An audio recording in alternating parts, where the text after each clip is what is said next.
Hey, our church, it's Melanie, and welcome to our online experience. I'm so glad that you're joining us in this platform, wherever you're watching from. Thank you for being a part. I also want to say a personal thank you to so many of you that have been an incredible support to myself, to my children. I've had cards from you and gifts and meals and hugs and texts and calls, all just at the right time. And I want to say thank you. You are incredible. And I know that I wouldn't have been able to make it through this season without our church. And so some of you I haven't seen in a while, but I've heard from you and I've experienced your love. Thank you so much. You're about to hear an incredible message. It's going to encourage you for the season that you're in. And as we march towards Easter, we're in these final days of the holy season. I want to encourage you to go all in, to invite someone. If you can't invite them to come here and be a part of our in-person experience, invite them to watch with you online. Share this link with a friend. Don't be the only person that's experiencing this encouragement. Easter is such an important season and people's hearts are so open to the gospel. So use this to its maximum potential. And I also want to encourage you to be a giver. This is your opportunity to unlock a miracle for someone else through your obedience of giving. And you can text our church to 77977. You can give via Venmo. You can send in your gift. However you give doesn't matter, but I know that you want to make an impact. You are impact people. And what better time than right now to impact a city with the love of Jesus? There's so many things going on that we could talk about. What's going wrong? What's going downhill? But you know what's going right? Are the Jesus people in this city that are sold out, that are saying, I want to do something about it. I want to make this city better. I want people to experience the love of Jesus. And that happens through your generosity. So thank you for giving. Thank you for being a part of this experience. You're gonna love it. Are you ready? It starts right now. My name is Alma Tremmel, and 17 months ago, my life changed dramatically. I lost the love of my life, 56 years.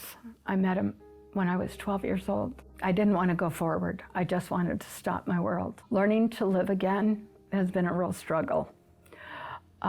Learning how to go on in life without the one that you've had by your side for 56 years.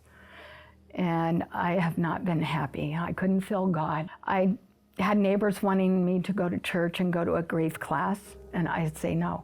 I couldn't hear God talk to me in my heart anymore. I didn't want to go shop. I didn't want to see couples together. I didn't want anybody to ask me how my day was. So as life goes on, I did go to the grief class, and they were talking about the process that you would go through with grief.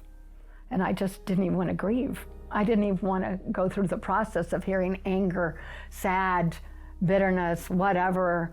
But as I was there, I did know that there were people of the same heart, people that lost and knew what it felt like to lose something so important.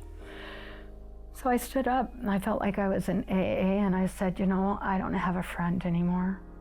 My best friend passed, went to heaven, and I'm without a friend. Does anybody want to be my friend? I was so embarrassed.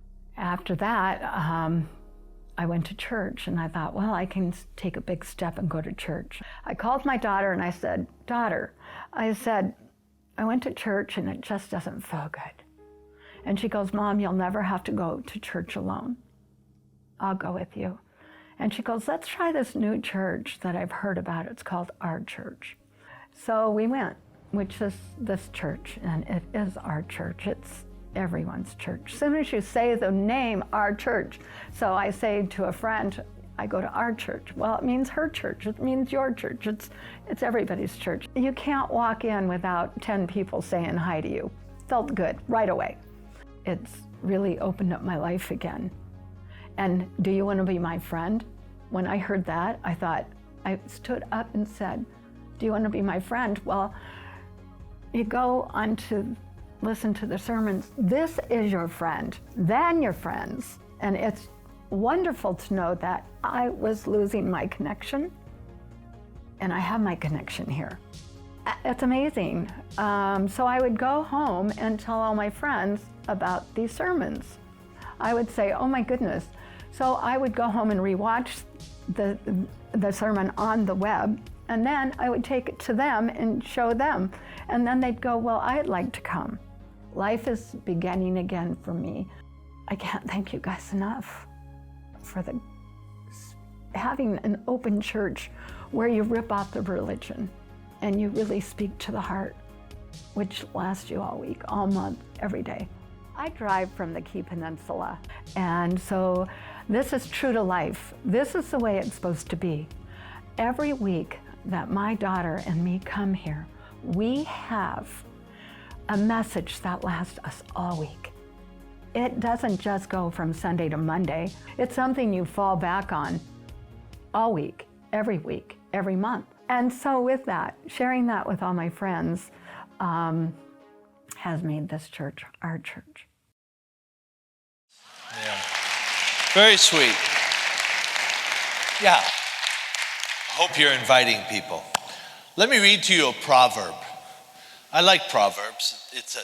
Proverbs are, a concise way to communicate truth. This is from Proverbs 22, and I read it some time ago. I think I've told you this. There are 31 chapters in Proverbs, and it's a discipline that I've learned years ago that I try to read one a day. So on April 1st, I read the first proverb. On the April 15th, I read Proverbs 15. You following me, yeah?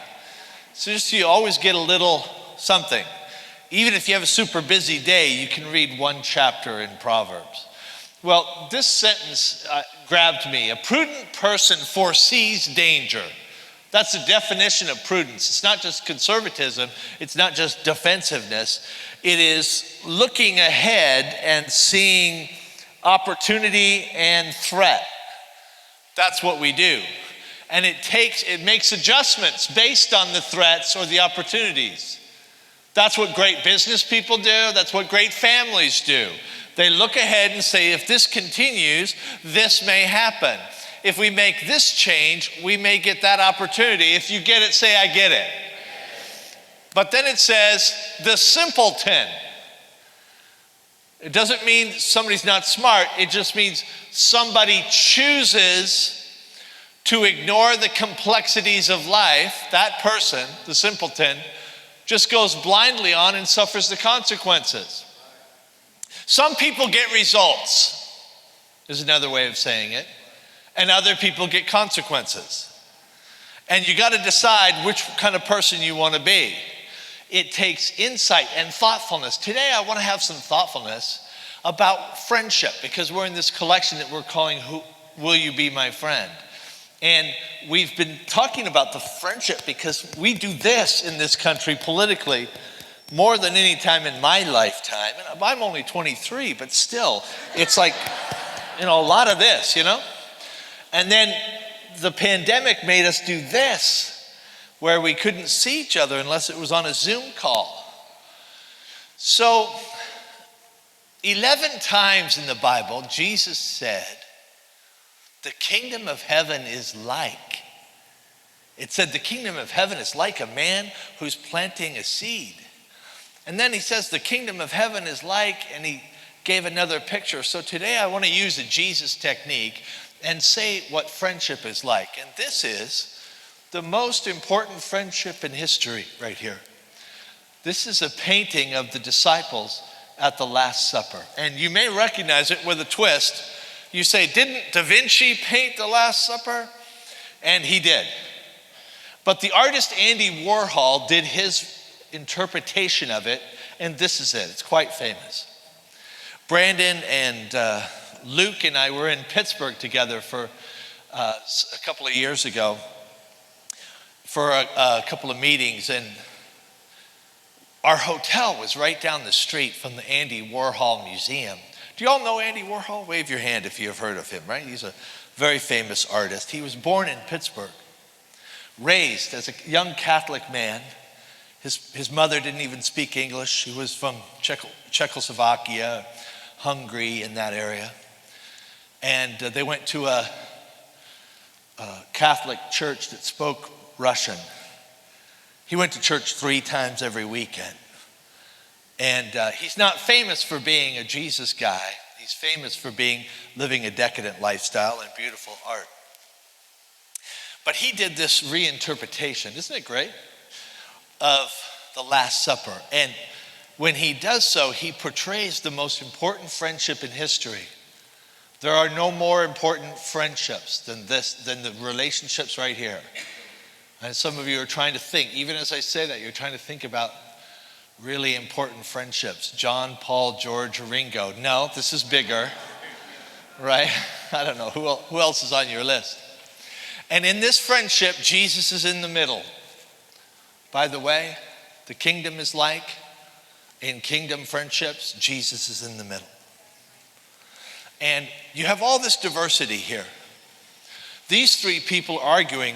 Da Vinci said when he painted the Last Supper, he painted it with a particular moment in mind. And that moment is when Jesus turned to the disciples and said, one of you is going to betray me. By the way, in friendships, people get betrayed, yes? Yeah, we get betrayed, and bad news, sometimes we betray. So this is the moment of betrayal where Jesus says, I know one of you is going to betray me. And they say, who's going to do it? And he says, the guy who's dipping his hand right now in the bowl. And so this is the moment where they're fighting about it and all these different things. You can see how angry this guy is? You see how this man has his hand on a bowl. You can't quite see it because of the colors, but this is Judas. Even as Jesus says it, Judas is pulling away. He's got one hand, again, there's not a lot of clarity. He has one hand on a bag of gold and the other hand on a bowl. Jesus says, it's him.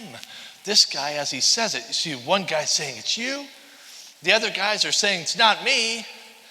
Some are, see this man here? This man, he's the oldest man in the story, and he's got his hands up in praise. Even in the middle of the betrayal, he's praising God that God's will is being done. There's a lot happening here. It's a very beautiful way of saying friendship was happening even to Jesus. Jesus was in the middle of friendship. Friendship is. The kingdom is. Are you ready for a couple?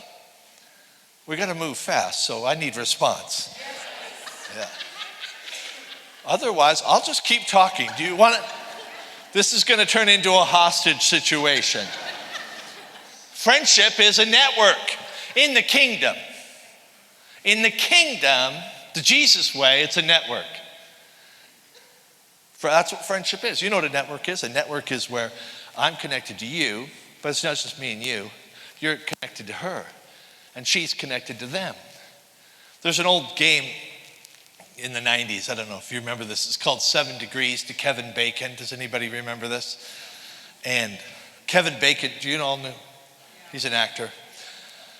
And so you had to play this game. They'd give you a name, and they would say like Robert De Niro. And you would have to connect De Niro to Kevin Bacon in 7 moves. So you say, Kevin Bacon was in that movie with Jack Nicholson where it's like, you can't handle the truth. That one, you know. And Nicholson was in this with De Niro, boom, 2 degrees. I can connect myself to the president in like 2 moves because I know a guy who knows a guy who could get me to the president. In the kingdom, Jesus has this network. We're all over the world where right now you know people who are connected to Jesus people in Ukraine. And when we pray, it's not 7 degrees from those people. It is me to Jesus to them. That's the power of prayer. So when we have a friendship in Jesus, we are networked closer together. It is a network friendship in Jesus. It is not an echo chamber. And that's one difference between the world and the kingdom. When the kingdom tries to do the world, things get weird. You know what an echo chamber is where you're hearing your own voice all the time. You look at Facebook. Facebook is not a network. It's not a social network. It is a social echo chamber. I can tell you, for instance, I'm not a prophet, but I can prophesy what political party 90% of your followers are on Facebook or social or Instagram. You just tell me what your affiliation is, and I'll tell you who follows you. Because everybody who doesn't agree unfollowed you. I don't know if this is new to you, but they know how you feel about the vaccine. This is what I'm saying. They get it. They know how you feel about gas prices, okay? We're on to you. The world is an echo chamber, but the kingdom, it is not supposed to be so. When I walk into a church and everybody's got gray hair, I say, this doesn't feel right. Why? Because it's not supposed to be just old people. When I walk in and everybody's young and covered in tattoos, I say, this doesn't feel right. Because why? It shouldn't be all young, should it? What do you need? You need everybody. Because if it's just gray, there's no wisdom, nobody to pass wisdom to. And if it's just young, the youth are supposed to energize the old. And because we lose our oomph after a while. You know? When Brandon calls me and says, hey, you want to go out to dinner at 9:30? And I'm like,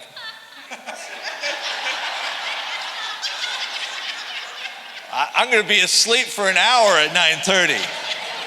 You know what I'm saying? When I walk into a church, I go to a church conference and everybody's white. I say, this doesn't feel like heaven. What's up with that? I went out to lunch with a pastor a few years ago. He pastors a black church, and they were struggling, and he wanted to know, how can we make it grow? And he talked for 45 minutes about all the dynamics going on. I said, bro, I've got the answer. Stop pastoring a black church and just pastor a church. Because we all start churches with people that are like us. That's the nature of life. But it shouldn't end looking like us. It should look like the city. Can you imagine a church where nobody's an alcoholic? How does that happen? How can there be 30 million alcoholics and nobody in here is an alcoholic? Can you imagine a church where everybody's heterosexual? Nobody struggles with that? That doesn't feel right. Let me reframe it for you. Can you imagine a hospital where nobody's sick? Can you imagine a gym where nobody's fat? Can you imagine a restaurant where nobody's hungry? You're like, that's stupid. Gyms are for people. Well, yeah. Well, yeah. Can you imagine? I mean, yet we build churches and we put signs out front that literally communicate, if you're not a Republican, don't come in here. If you're not gay affirming, don't come in here. Were you hoping for something tamer? I can't tell what you were. The kingdom's a network, but it can't be an echo chamber. That's not the way Jesus did. There was a guy in this lineup who was called Simon the Zealot, which is a nationalist. He would have a MAGA hat on. And then there was another guy in here who was a tax collector. And he would have a hat on that says, Build Back America, right? And Jesus brought them all together because they weren't collecting around their agreements. They were collecting around their sinfulness and their need for a Messiah. And that's the way this church is going to be. because we're going to be friends. And I don't require my friends to vote the way I vote.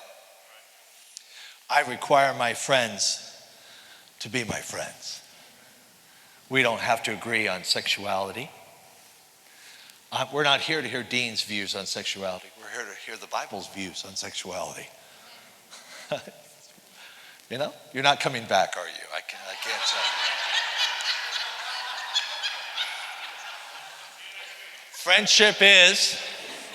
Friendship is kind of a mirror, but it's also sort of a telescope, but it's also kind of a microscope.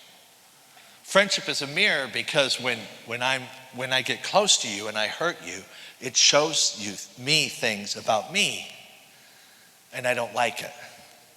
I don't like what I see in me when I hurt you, because I get uptight and I say something to you, and you cry or you get hurt. One thing about being a pastor is you talk to so many people. You hurt a lot of people because you don't say it right, you know? So you end up learning to apologize a lot. And I try to apologize when I'm in the right frame of mind so that you know I mean it. But I really am sorry if I hurt your feelings sometimes. I'm a man. And I get tired and I get discouraged and I pop off. I have opinions. Have you noticed? Somebody once said, we all get the same amount of lumber, but some people build a bridge and other people build a fence. We all get the same amount of opinions. But what I've had to learn about Dean is where I used to use my opinions to build walls, can you tell? I'm now trying to use my opinions to build bridges. Because I think that's the way Jesus would do it. It's like a mirror to me, but it's also a telescope. Brandon taught me this. He's repeated it enough, it's gotten in my spirit. You show me your friends, I'll show you your future. You show me your friends, that's the telescope. That's why if you have an alcohol problem, find some friends who are sober. It's called AA. If you have a sin problem, find some friends who are working on holiness. That'll become your future. If you cut off all your friends that don't do weed, I can see your future. If you cut off all your friends that don't agree with you, I can see your future. It's called loneliness. Right. If you cut off all your friends and only keep the friends that tell you what you want to hear, I can see your future. But friendship is a microscope too. From time to time, we put things in focus, like microscopic, get down to how do we communicate. So this is what the counselor works on with us. And they say, Dean, you should probably use a different tone. My tone is now under the microscope. You know what I mean? The look on your face.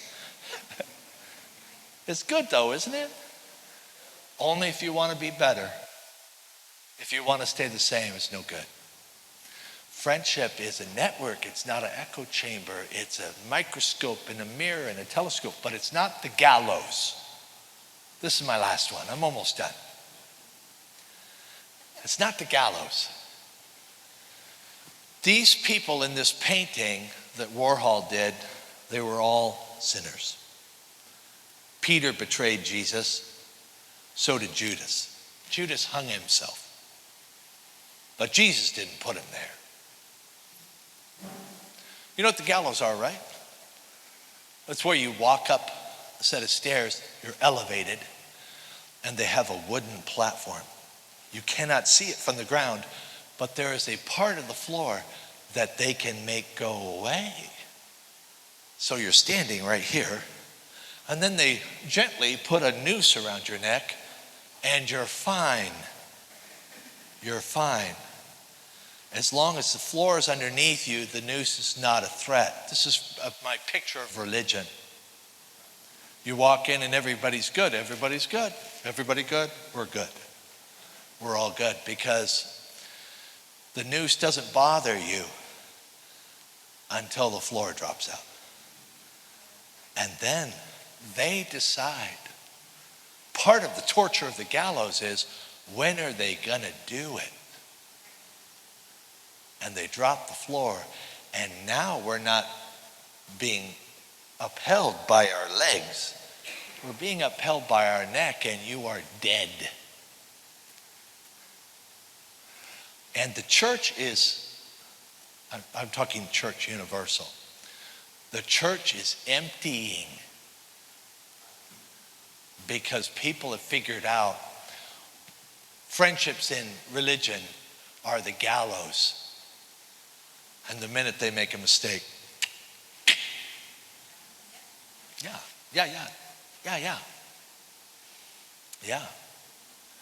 That's why when I walk through, hey, if everybody is old, that's not right. If everybody's young, that's not right. And we get more and more nervous. You could feel it in the room. If everybody's white, it's not right. And you're like, don't. If everybody's heterosexual, what's up? Because you don't want me to step on a landmine because you're used to being on the gallows, but I didn't put the noose on. I'm out of that business. I picked this painting for a reason. I got to close, but I picked it because it was painted by a gay man who grew up a Jesus kid. And there's a documentary on Netflix that talks about Warhol and how he would sleep with a crucifix above his bed because he really believed in God. He was raised in a Catholic kind of conception of Jesus. So he'd sprinkle his house with holy water, and the museum is full of religious imagery, but he struggled with his sexuality. And so here's another landmine for those of you still on the gallows. Because you want to fight about that. And I don't fight about it. You've been trained that if you think the scriptures teach that that's a sin, then to be loving to homosexuals is to condone sin, which is absurd. And if you believe it's not a sin, you don't like that I put it in the category of something anybody would struggle with, because why would you struggle with something that's not a sin? For the purposes of this conversation, I don't know Andy Warhol. He's dead now, and we never met. But if you watch the documentary or read his book, he thought it was a sin. Okay, not me. He believed the Bible taught that was sexual sin, and he struggled with it his whole life. He wanted to please God this way, and he struggled with his humanity this way. Anybody know what that's about? Huh? Lots of heterosexuals in here that struggle with that. Lots of people who'd like another drink struggle with that. Everybody struggles with this. That was just his deal, okay? And he wanted to know God.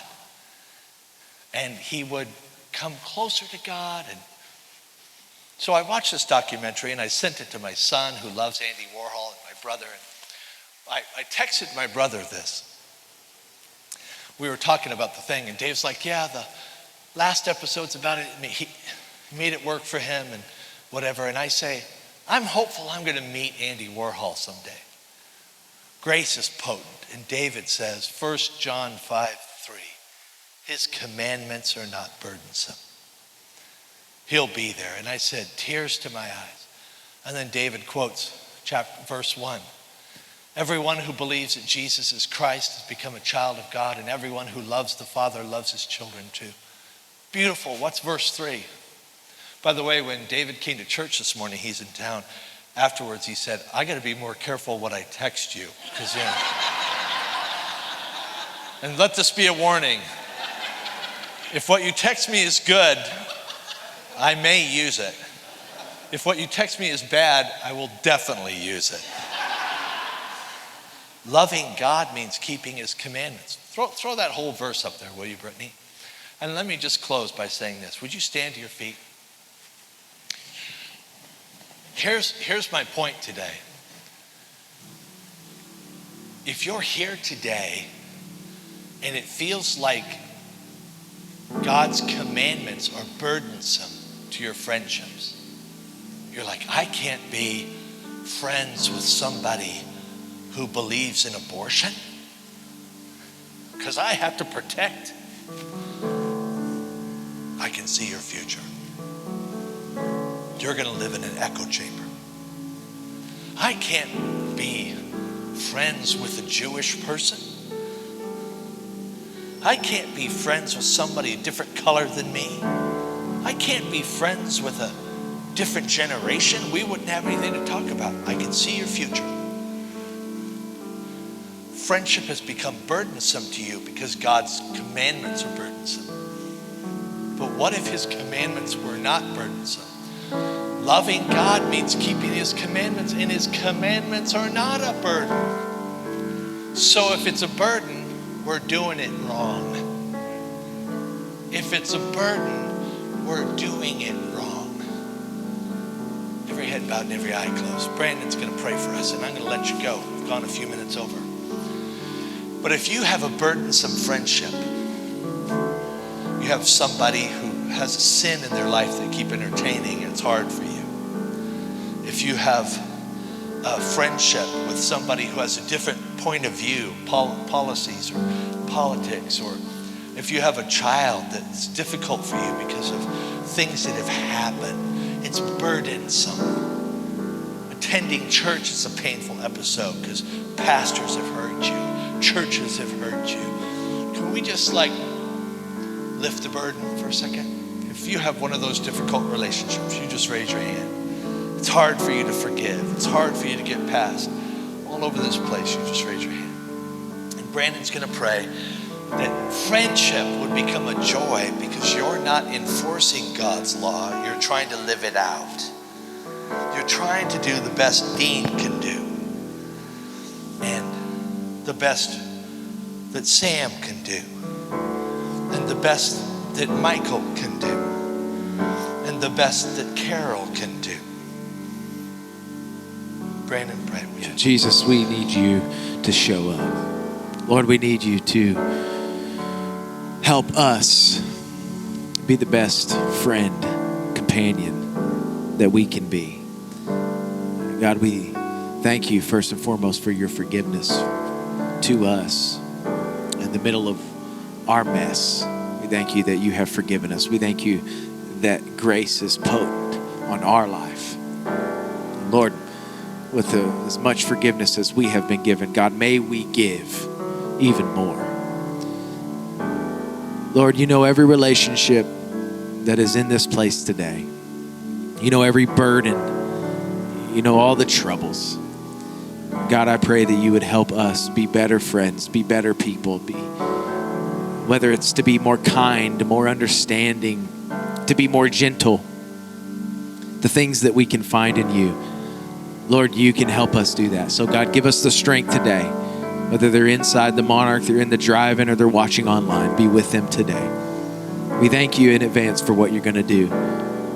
May this place be filled with people who are searching for you. And if you're here today and you have never said yes to Jesus, my encouragement to you is to say yes, to make the greatest decision of your life, and that's to say yes to Jesus, to follow after him, to come into relationship with him. So Jesus, if there's anyone here today that doesn't know you, I pray, God, that they would say yes to you. Let us not be a museum for the great, but a hospital for sick people that they can find healing in you. We thank you for saving our lives and giving us the strength that we need. We love you. In Jesus' name we pray. And everyone said together, amen. Come on, can you put your hands together one more time as we close out this morning?